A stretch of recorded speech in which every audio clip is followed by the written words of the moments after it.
박정희 전 대통령의 가족 사진이 놓여있는 안방과 1961년 5월 달력이 걸려있는 응접실, 초등학생이었던 근혜, 근령 두 자매가 썼을 법한 교과서와 문구, 소장 계급장이 달린 군복, 서울시가 박 전 대통령 가족이 살았던 신당동 집을 내일부터 시민들에게 개방합니다.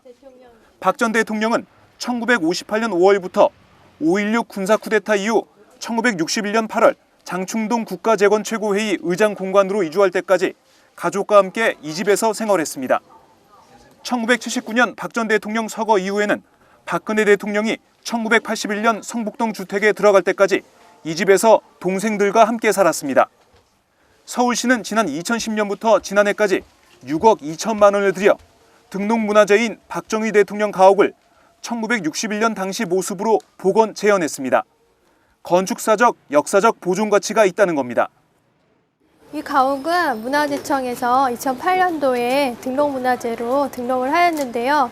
1차적으로는 이 일대에 일제시대에 조성된 문화주택 중에 유일하게 남아있는 가옥이고요. 두 번째는 잘 아시다시피 현대사의 중요한 전환점이 된 5.16이 이 집에서 기획되었기 때문에 역사적인 가치가 있다고 봅니다. 1961년 당시 박정희 소장은 이곳 서재에서 5.16 군사 쿠데타를 계획하고 지휘했습니다. 서재에는 박 전 대통령을 떠올리게 하는 소장 군복과 박 전 대통령이 쓴 국가와 혁명과 나 등 서적이 전시되어 있습니다. 부엌 자리에 들어선 전시실에도 5.16 쿠데타 관련 대한뉴스 영상과 신문 기사가 마련되어 있습니다. 서울시는 박근혜 대통령 등 박 전 대통령 유족에게 신당동 가옥의 복원 진행 상황 등을 보고했다고 설명했습니다. 문화재로서 관리를 하고 시민에게 개방을 하겠다는 데 찬성을 하시니까요. 그리고 저희가 중간중간에 복원은 이렇게 했다, 그다음에 전시 구성은 이렇게 했다, 개방은 이렇게 할 예정이다, 이런 거를 이제 말씀을 드렸고요. 하지만 서울시는 유족들로부터 1961년 당시 실제로 사용했던 물품은 확보할 수 없었다고 밝혔습니다. 서울시는 신당동 가옥에 역사적인 가치가 있다고 밝혔지만 쿠데타 모의 현장을 복원할 필요가 있었냐는 비판도 만만치 않습니다.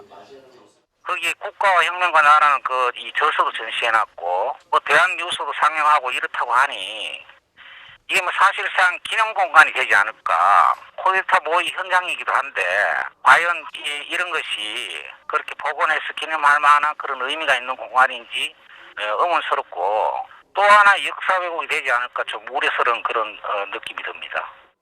박정희 전 대통령이 5.16 군사 쿠데타를 계획하고 박근혜 대통령이 초등학교 시절을 보낸 신당동 가옥의 실내 관람을 원하는 시민은 서울시 공공예약 시스템에서 사전 예약해야 합니다.